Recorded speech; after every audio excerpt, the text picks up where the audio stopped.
Alors, quand on parle de logement social, c'est un programme qui permet de couvrir les manquements du logement dans ce secteur d'activité et permettre aux citoyens d'avoir un hébergement décent, mais également à des prix bas et permettre de couvrir les manquements des déficits des logements, que ce soit dans les villes, les communes et même régions.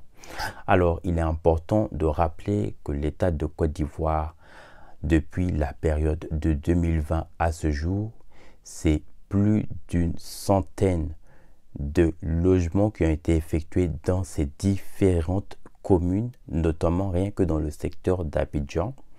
Quand on parle de ces différents chantiers, ce sont des chantiers donc, qui sont ouverts et livrés donc, depuis la période de 2020 à ce jour.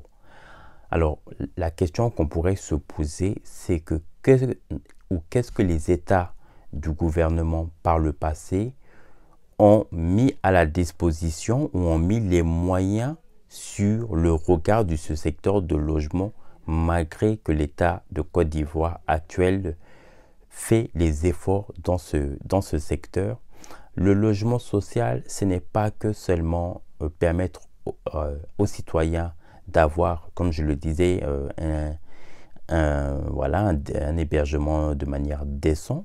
C'est aussi également dans le secteur de l'investissement et de la construction, puisque ça permet aux promoteurs, mais aussi également aux investisseurs de s'acquérir davantage dans ce secteur. Là aussi également, on pourrait se poser la question des gouvernements du passé.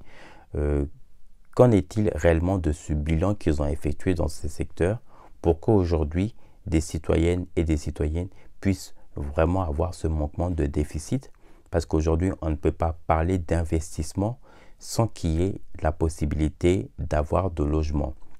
Aujourd'hui, même pour des personnes qui vivent à l'étranger et qui veulent investir dans ce secteur, il faudrait qu'il y ait suffisamment de logements pour permettre à ces investisseurs ou même ces opérateurs économiques de s'installer, parce que quand on parle d'un investissement, il faudra avoir des logements qui leur permettent de s'installer afin de pouvoir effectuer ces différents chantiers.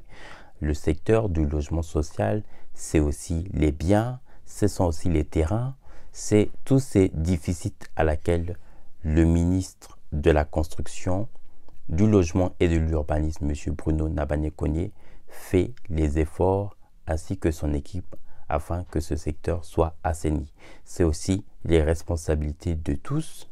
J'ai parlé tantôt du ministère, c'est aussi également les citoyens et les citoyennes, aussi pour ce qui concerne ces différents secteurs de logement, de se rapprocher auprès du ministre de la Construction, se mettre à jour, renseigner donc des documents aujourd'hui, parce que c'est important de savoir que même pour s'acquérir d'un bien de terrain ou de maison ou autre, c'est important de se mettre à jour pour ce qui concerne les informations dans ce secteur de la construction et du logement. Donc surtout, n'hésitez pas à vous abonner, à liker et à laisser un commentaire en bas de ma vidéo. À très vite.